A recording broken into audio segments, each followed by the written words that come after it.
Okay. So, the last class and the class before that, we were looking at or we are beginning to look at the force development.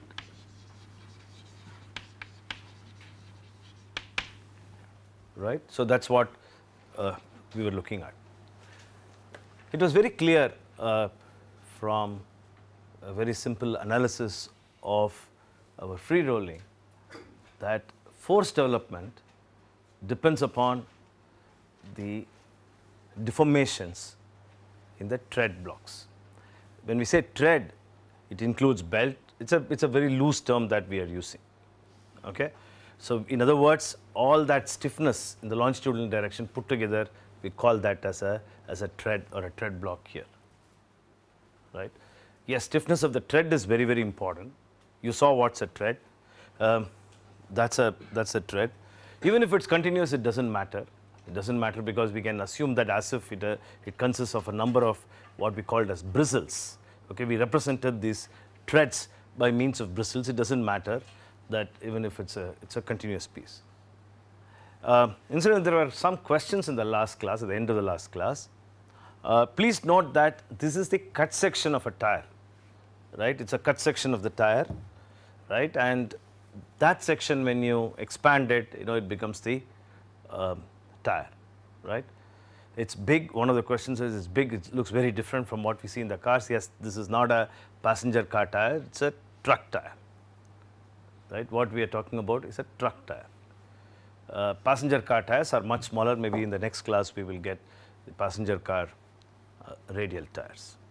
One of the key things that you would have noticed is what is called as the aspect ratio, and we will look at the aspect ratio effect on rolling resistance shortly. So, the aspect ratio, what we mean by aspect ratio, the height to width the ratio, right. So, this is typically of the order of 50% in the passenger car tires. It can be 45. When you go below, you can also go up to 35, 30. Then you call these tires as low aspect ratio tires. These are almost 1.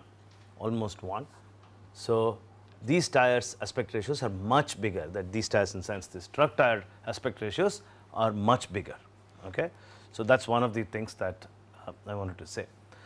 The other question that was asked is between this what we called as a rib tire and the lug tire. Okay. What is this front axle, rear axle, and so on? I skirted it a bit because I wanted to finish this topic, and you may understand it more as we go along, especially when we talk about stability and so on. Since there was a question yesterday, so I would answer that question with in such a fashion that with your knowledge right now, you will be able to understand the answers. Lug tires, or I would say grip tires, they have grip. They have what is called grip, and hence they are supposed to be used in the rear. Okay. Now, what is grip? Why is that the lug tire has grip? Does it really have a grip? Okay. And what is it that gives this grip, and so on? Okay. Now, this is a question which you have to answer very carefully. If you go to most of the websites of the tire manufacturers, they would call this rib tire to be the steer axle tires. They would recommend that you can use this in steer axle, and many of them would recommend that these lug tires are used in the drive axle. Okay, this is what they would recommend. Okay. Is there a difference between the two is the first question. They would also add some things like this. Rib tires have steering stability. They would use the word stability. Steering stability is what they would use. Okay. And correspondingly, they would suggest that the lug tires are high grip, wet grip tires. Okay, many of them would say it has a good wet grip.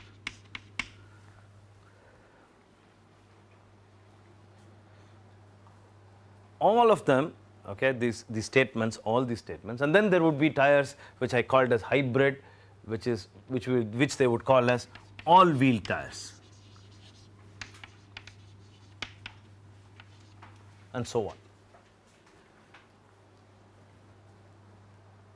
All of them should be taken with a caveat with the rider.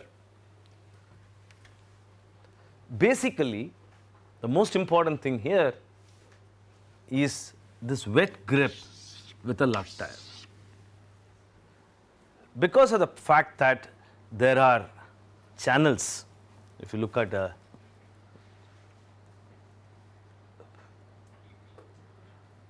lug tire, you would see a number of lateral channels for taking or removing water, okay, as it goes along.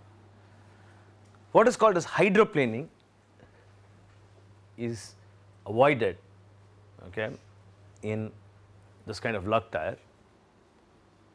Hydroplaning here I am using in the sense that there would be a water film that is formed and the friction coefficient reduces and so on, which we will see again in the next couple of classes.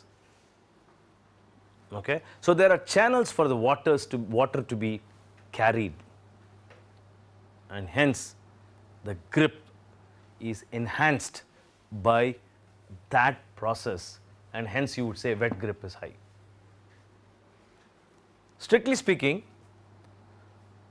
dry grip is not necessarily higher than a rib tire.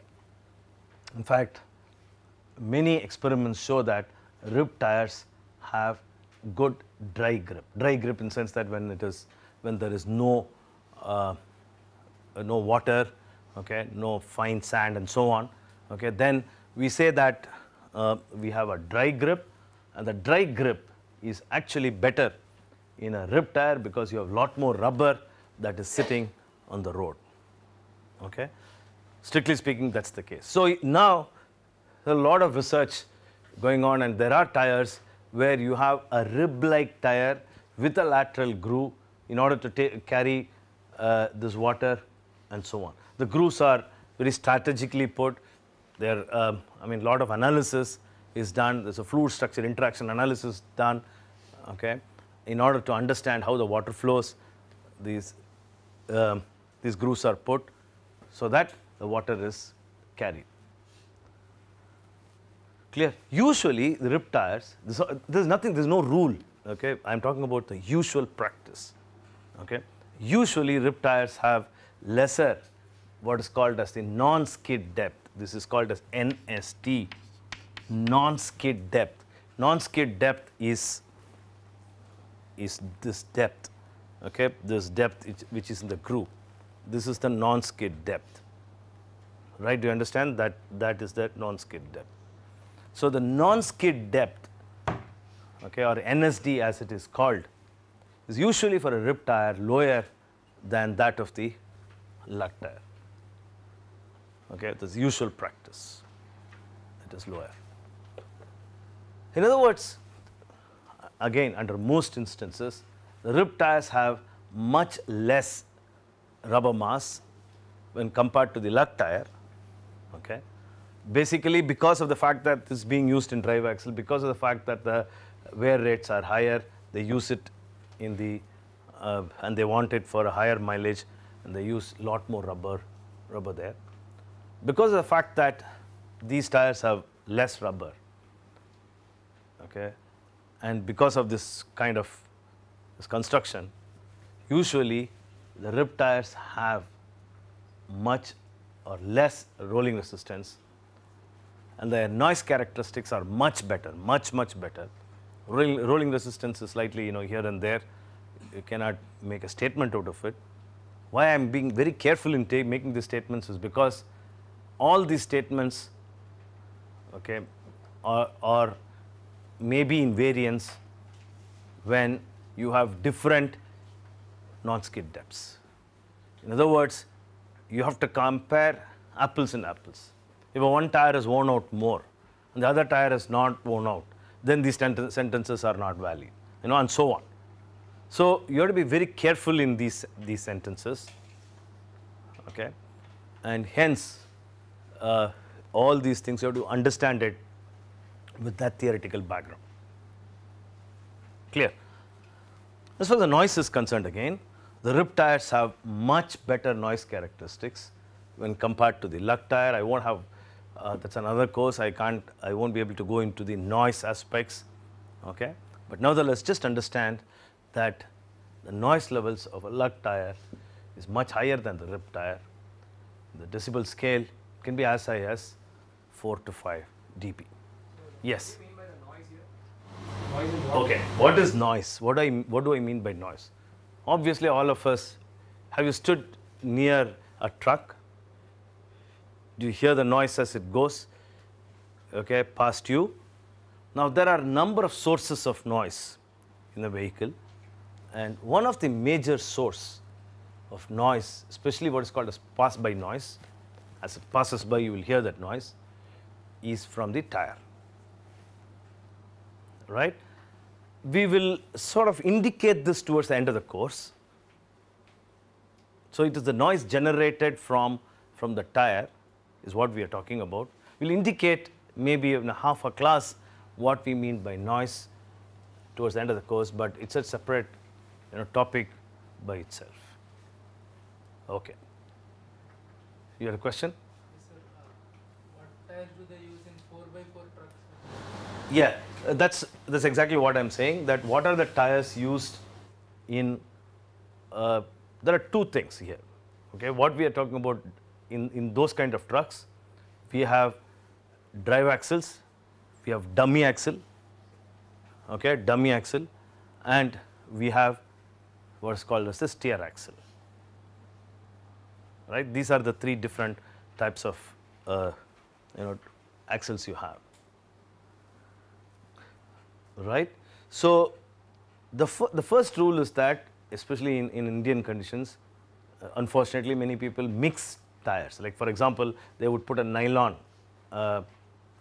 Nylon is a loose colloquial term for bias tires, okay. So they'll put a bias tires and they would mix it with what is called as the radial tires, okay. It's a usual practice to put bias tires in the front and the radial tires at the rear, okay.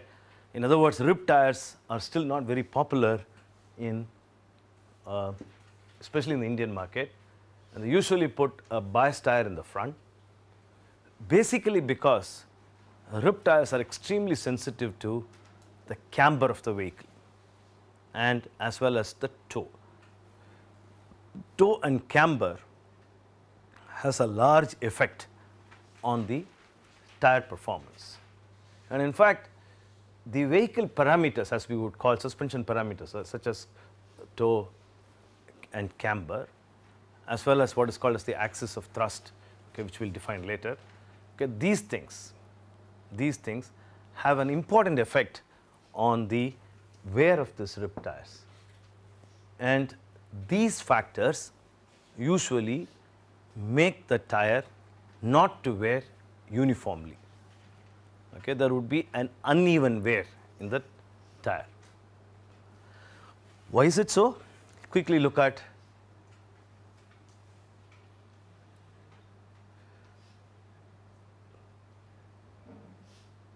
yes. So you can see the difference between, that's the contact pressure distribution when you have a camber. The camber is a very tricky business. It changes the whole contact pressure distribution, and hence it changes the way the wear takes place in these what are called as the ribs. Okay, it's a very tricky business because you have two things. One is the camber of the road. Okay, road has its own camber. Okay, maybe 1 degree. Most roads in this country has 1 degree. Okay, but it depends upon, it varies from country to country and is governed by certain standards. And you also have what is called as the vehicle camber. All of you know camber, you have studied this in your earlier classes on automotive systems. So these two combine, okay, the road camber and the vehicle camber combine. Sometimes it neutralizes, sometimes it makes it, or in sense one side it makes it neutralize, other side it makes it more, and so on. So this camber actually affects that's the pressure distribution. Remember last time it was such a nice symmetrical pressure distribution that you had, and the distribution is completely affected when you have a camber, and when you have a toe, then again there are differences, and the wear is not uniform in these ribs. So when the wear is not uniform in this rib, so uniformly it doesn't wear out. What I mean is that this NSDs, okay, do not go down in a uniform fashion, right? Usually what happens is one side, say one side, this side, okay, the wear may be more, and this side the wear may be less. So the tire ultimately assumes a shape something like this. Okay, so that's the groove. So that's the groove. So let's say that it would be, I'm just exaggerating it. So it would be something like this. So there's a one-sided wear, okay, one-sided uneven wear that takes place.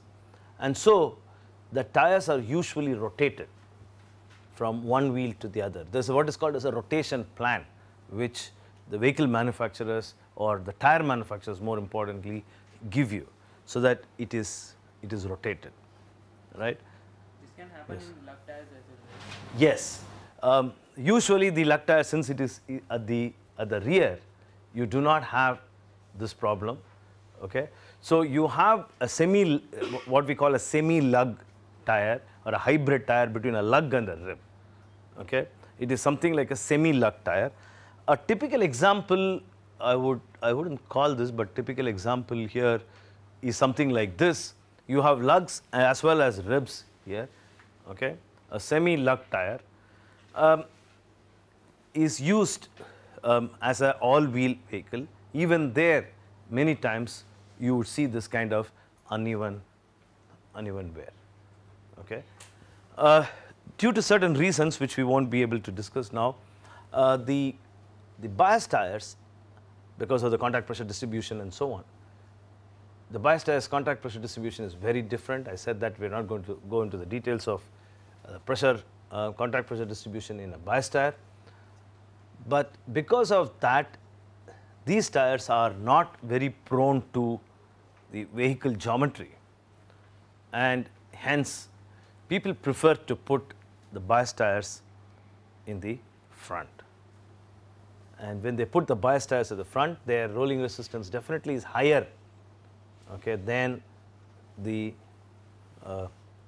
radial tires, and hence there is a fuel consumption which they have to pay, the penalty which they have to pay because of this factor. It's a very tricky business to actually design a rib tire with a uniform wear. Okay, the course is not on tire design, so I won't be able to. Again, sorry that I have to digress. I have to go here and there, but nevertheless, it's a very interesting and a tricky business to design a rib tire. People who are interested, the best place is to look at the patents, the number of patents that have been that are filed in rib tire design, huge numbers, which does all sorts of things in order to mitigate this problem of camber and toe. But anyway, camber and toe are reality, and they have an effect. Both of them have an effect, and it's very important that the truck owners and the guys who drive the truck, they actually look at what I would say, changes in the camber and the toe. Okay. Right. Let us come back to this. Okay, there's a lot more to that question, and anyway, a quick answer to that question is this. And the contact pressure distribution, as I said, is local bending. That's instead of understanding all these niceties inside local bending, is better to look at contact pressure distribution from a finite element analysis, which you would understand it quite well.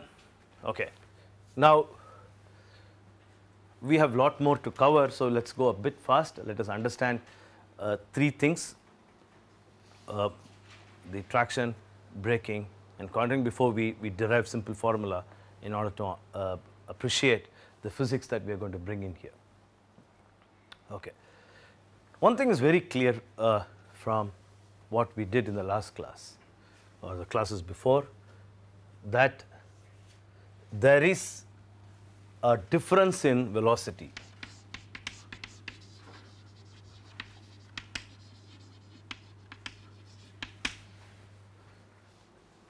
Okay, a difference in velocity. What is the difference? Velocity between the tangential velocity and the ground velocity.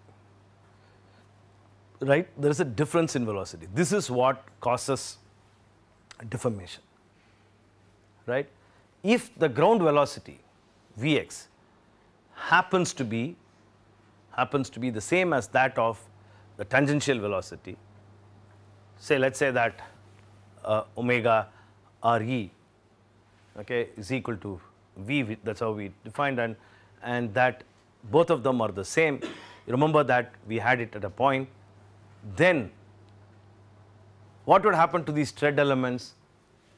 So let's say just look at this one tread element. Okay, let's say that it is rotating in such a fashion that there is no difference in the tangential velocity due to rotation, omega,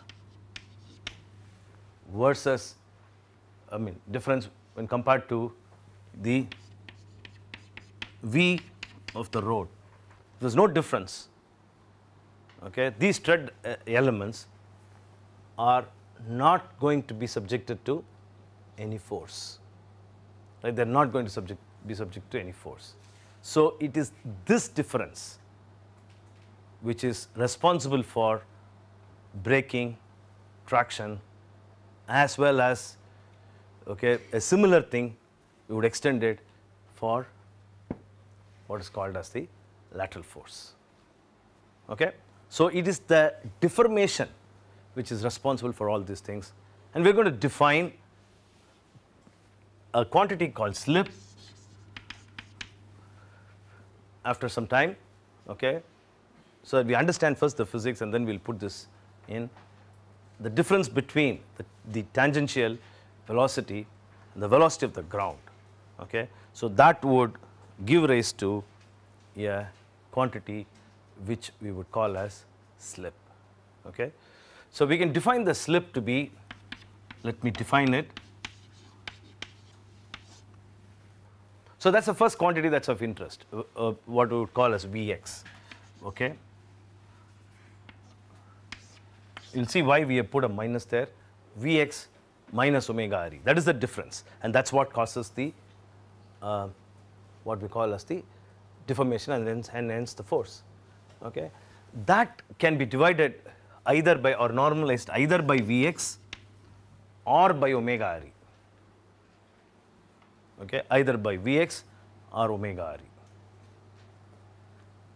Right? Okay.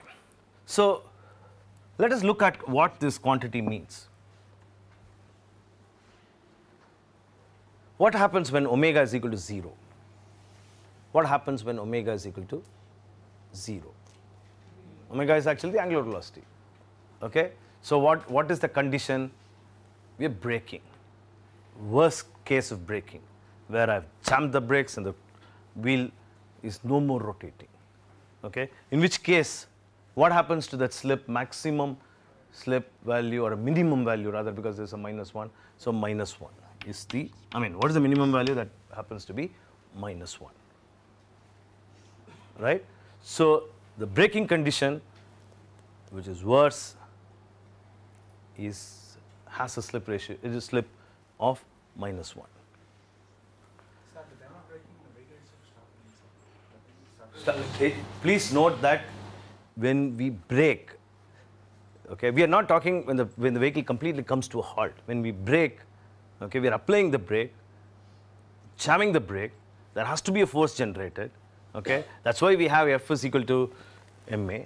Okay, that force generated has to stop it, and the force is generated by these pulling. Remember that we're going to explain that again here. Okay, pulling of those bristles. Okay, when they are stuck to the ground, right? That's what causes the force, because I have a wheel, okay, of a vehicle, right? Let's say that it's going in this direction. I'm going to stop it, so I have to have braking force. How do I create the braking force? Okay, so I have to, that braking force creation is what we are talking about. So we are not talking when the vehicle comes to a halt, nothing happens after that. So when I jam the brake, worst condition, my wheels stop rotating. Doesn't mean, you would have seen severe braking conditions. Doesn't mean that the vehicle immediately comes to a halt, right? So the worst condition is omega is equal to 0. Okay, in which case this becomes -1. What is the other condition, the other side? The other side is the vehicle stationary, okay, and then the wheel just keeps rotating. So in other words, V is equal to 0, Vx is equal to 0. So in other words, that condition is infinity, and that is the, we are trying to drive the vehicle, but not able to drive it because it's not able to have what we call as a grip, right? So these are the two extreme conditions. But before we go there, let us understand the mechanics first, and we'll spend a class to understand these things from a mathematical perspective. Okay? Right. So can you explain this again infinite? Yeah, because this is equal to 0. No, sir. What is the actual thing like? The wheel is moving. Yeah, here the wheel is rotating. Okay, so omega is present, but there is no grip, so the vehicle is not moving. You would have seen this many times. You know, if your water wheel rotates, but the vehicle is not moving, or in sand, okay, it doesn't develop enough force for the vehicle to move, right? So that's the condition, right? Okay.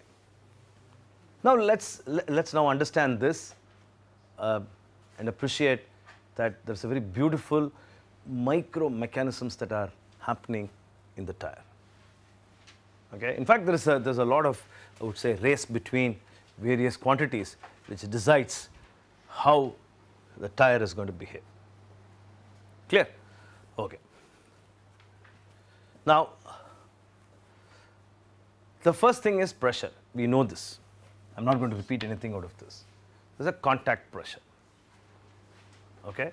The vehicle is moving in that direction, right? And there's a contact pressure. No problem. Now, let's analyze the braking condition. Let us analyze the braking condition. Let's look at that bristle, okay, which is called as brush. People call this as brush model and so on. Looks as if they are the comb, brush of the comb. So it's called as a brush model, right? Okay. There are a number of these guys who are going to come and sit, and that's the ground. Let's just understand one of them, and then we'll extend it, or we will put a much larger thing. Right? Okay. Now my velocity is in this direction, so my ground velocity is in this direction. Okay? Now, ground velocity is in this direction, velocity is in this direction, but my acceleration is in this direction, right? Because I want to decelerate. So in other words, I have to produce a force which is going to act like that. Yes? So what do you mean by ground velocity? Yeah, that's exactly what we said. in the last class that we can have two views. One is the vehicle is moving, ground is stationary, or the ground is moving in the opposite direction and vehicle is stationary. That's what I mean. Okay. So please remember that. I'm going to repeat that again and again. Right. Okay. Now just let us concentrate on one bristle. I'm braking. Now what is the condition under this? Let's call this as the head and that's the tail of the bristle. The head has hit the ground. Okay, and there is a contact patch pressure that's built on the head. Okay, this fellow is actually under pressure. According to what we have seen now, what is the condition? The ground, okay, the ground velocity, which is the opposite of the vehicle velocity, will it be more or less than the wheel tangential velocity? It will be more. Okay. So in other words, what would happen to this? How would this bristle look like? Okay, if you now look at the relative thing, it will be in that direction. Okay, so let me remove that. So it will be in this direction. Okay, the ground is going to run away as if it's going to run away with the head. Right, it's going to run away with the head. The leg or the tail is still sitting on the tire, on the wheel rather, right? Okay. So what happens now? This guy is going to develop tension and is actually going to pull the wheel. And that is what we saw in one of the earlier classes, and that is going to give rise to the braking force. It's not one bristle, just to illustrate it, we said this as one, but there are a number of guys who are going to participate. Okay. Now, let us extend it. Let's extend from 1 to several.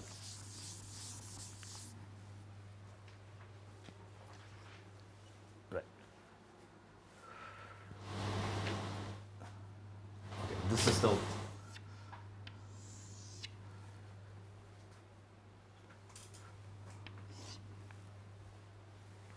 make it flat.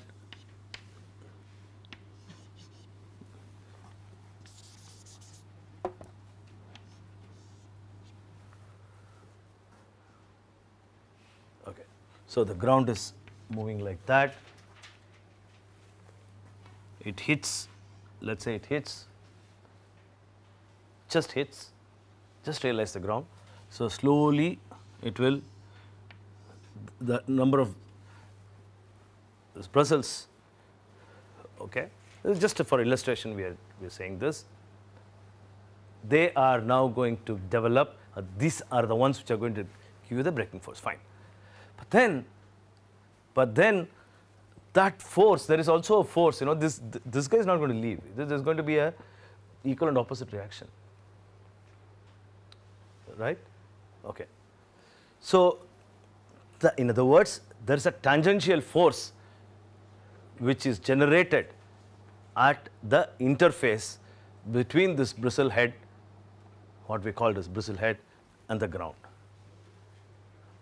right? So there's a tangential force that's generated. That's a opposite reaction.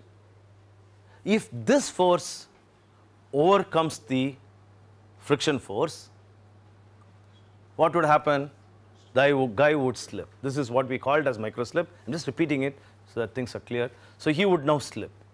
Keep on holding. Now, as long as the ground is able to hold him, he is going to be stuck to the ground. Once the friction coefficient multiplied by the normal force that is exceeded by the tangential force, the guy is going to slip now. Okay? So at one point of time, in this race between the tangential force and the normal force, the tangential force wins, okay, the guy is going to now slip. He's got to slip. Okay. So an oxymoron that unless there is a deformation, unless there is a slip, note this, a force is not generated. Okay. You would think that when it slips, there's no force, but actually in a tire, When there is no slip, there is no force generated, number one. Okay? When the tangential velocity and this are the same, they are not going to generate, the bristles are not going to generate the force. That's point number one. Point number two, I want to distinguish between, when I say this slips, I have just defined a slip quantity here. So what is this slip and what is this slip? So I would call this as a micro slip, right? There's a micro slip. Okay? This motion is a small motion, just this bristle just moves. Okay? Moves in such a fashion that it comes under again to an equilibrium. Okay? Now, this is what we studied before on how mu is developed. Okay. Now, yeah. What we are talking about here is common to both rolling resistance as well as the Coulombic friction? Or? No. We are talking about here braking force development. Rolling resistance is anyway present. Okay? Even we said even in the free rolling resistance is present and it opposes this motion. Okay. Yes. Okay. So that's a good question. How do I characterize this friction? In other words, how do I characterize this friction? Or I know that quantity called mu, which is Coulomb friction. Can I just write mu into n? Okay, is the limiting tangential force case. Is mu a constant? That's the question, right? Good question. And it's a difficult question because, strictly speaking, this is not a correct model. If you ask any researcher who works on elastomer friction, he would say this is nonsense. Okay? Because the friction coefficient depends upon, interestingly, the contact pressure P is a function of contact pressure P. It's a function of that slip velocity V, okay? Because V is proportional to omega affects viscoelasticity, keep on building, and so on. Temperature, very important. Okay?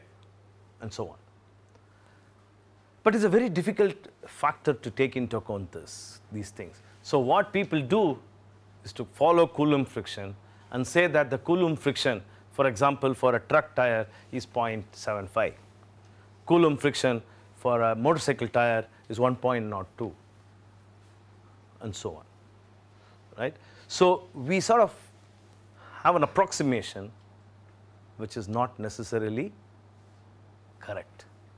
But somewhere we have to start working, and hence we follow Coulomb friction.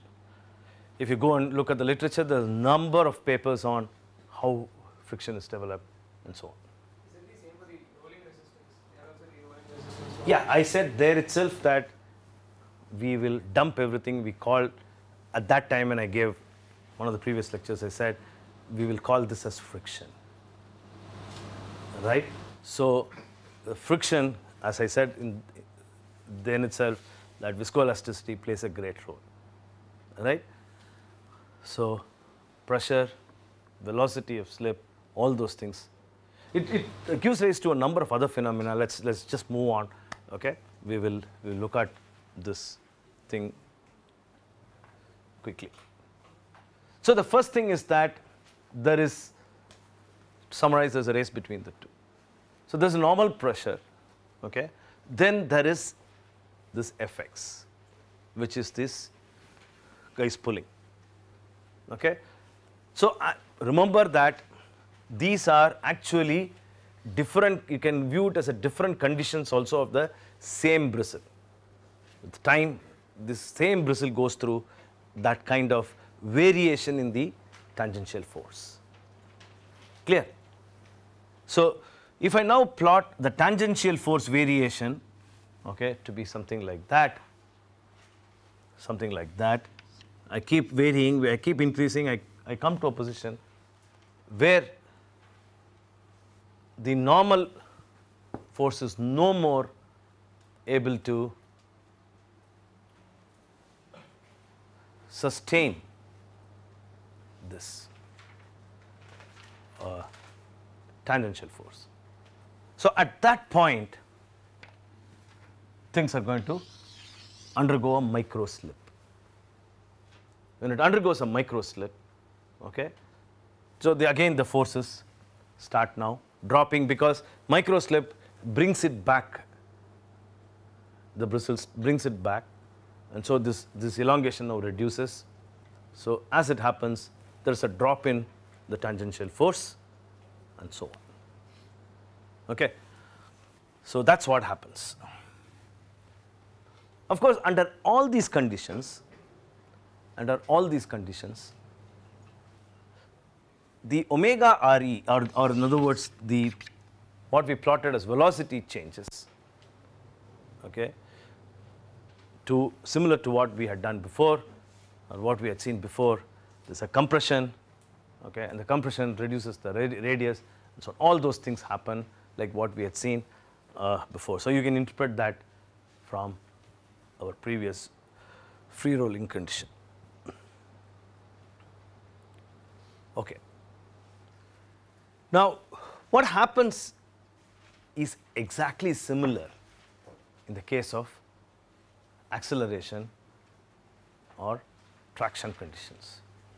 People call this as traction whenever there is an acceleration. Okay. Now, the scene is just the other way. Okay.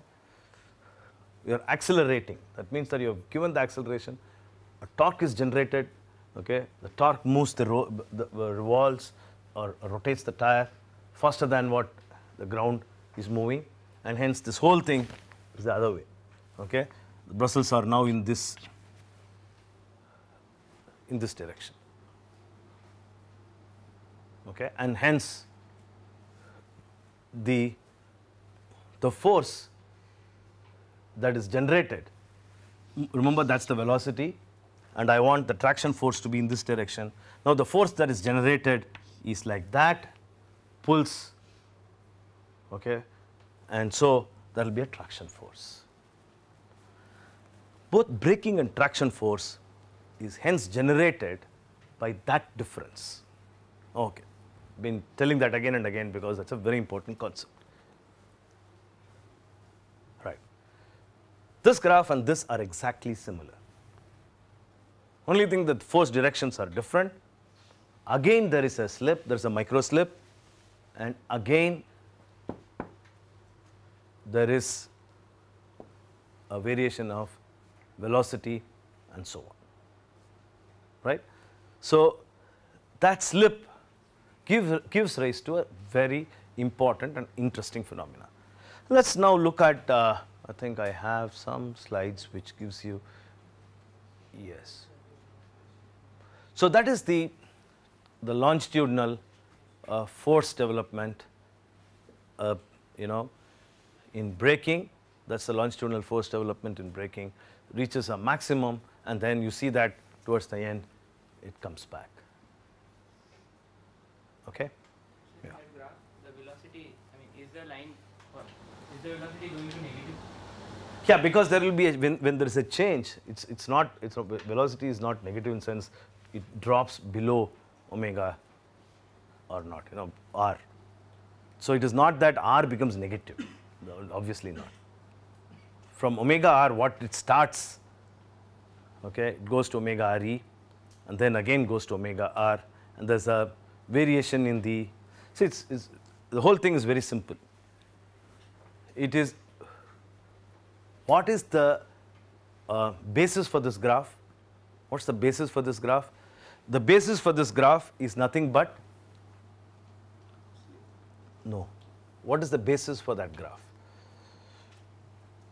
What is all there?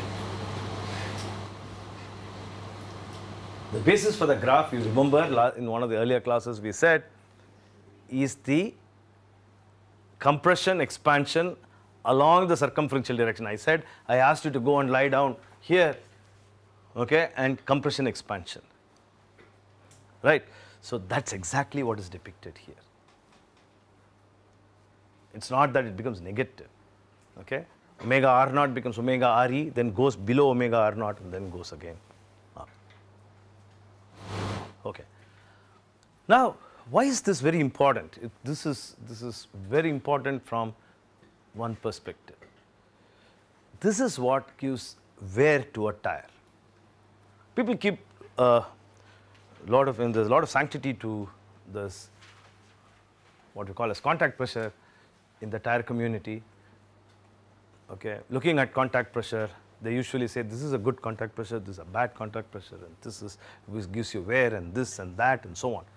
But unfortunately, they don't really understand, or I wouldn't say understand, they don't want to go into the details of how actually there is a race and there's this micro slip and there's a micro slip. The micro slip is responsible for wear, right? So there is a slip and force multiplied by that displacement that gives the work done by this friction or friction energy, which is responsible for wear. In other words, the interesting point I want you to note is that all that energy, friction energy, that is what causes friction, okay, is concentrated at the rear of the contact patch. So on either side, okay, is concentrated at the rear of the contact patch, because whatever be it, this is the reverse direction, so don't look at the right hand side, look at the left.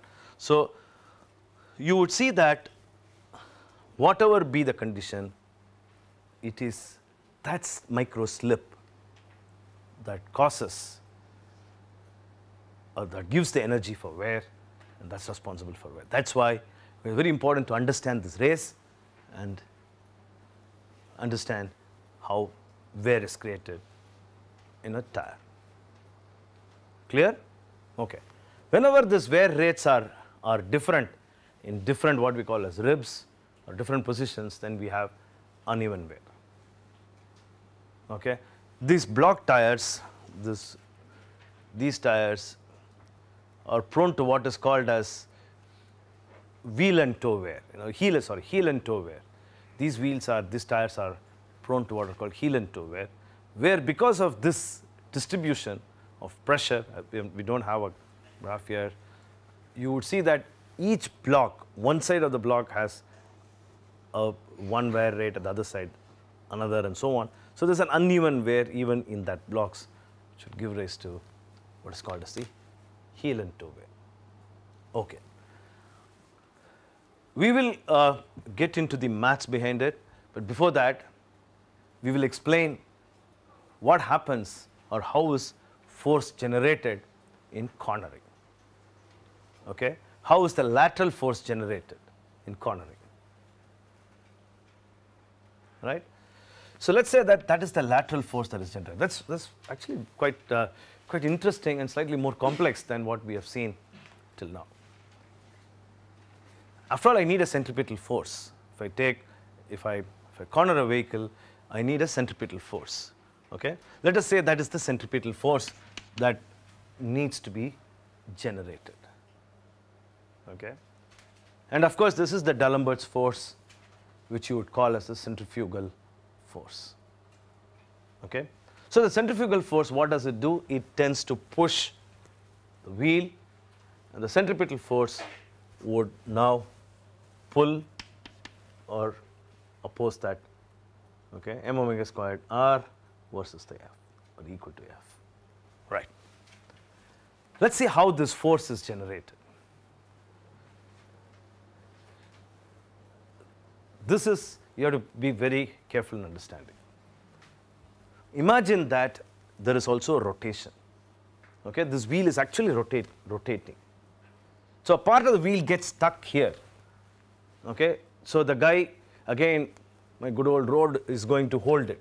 Here he is going to hold it. Right? And the wheel is now pushed out. The wheel is now pushed out, and it now rotates. So now what happens? If you are a material element, if you are an element sitting here, if you go and sit in a material element, and as you go now down, you are going to go towards towards the right. So as you touch the ground, okay, because these tread guys are going to sit there and they're going to be held by the ground, okay, you are going to drive a very complex path. Okay, you're going to drive a complex path. In other words, your head, which is in the ground, and your leg, which is say on the carcass, okay, will be like this, right? Because this guy has been pushed out, so he will be like this, right? In other words, this inclination, which is going to increase as you travel the contact patch, as you travel inside the contact patch, gives rise to that pull, our good old pull which we saw there, and that pull results in what is called as the centripetal force. And in that whole process, the tire is completely twisted. It's just not that it's going to be in one plane. That whole process, the tire gets twisted. Right? We'll stop here and continue in the next class.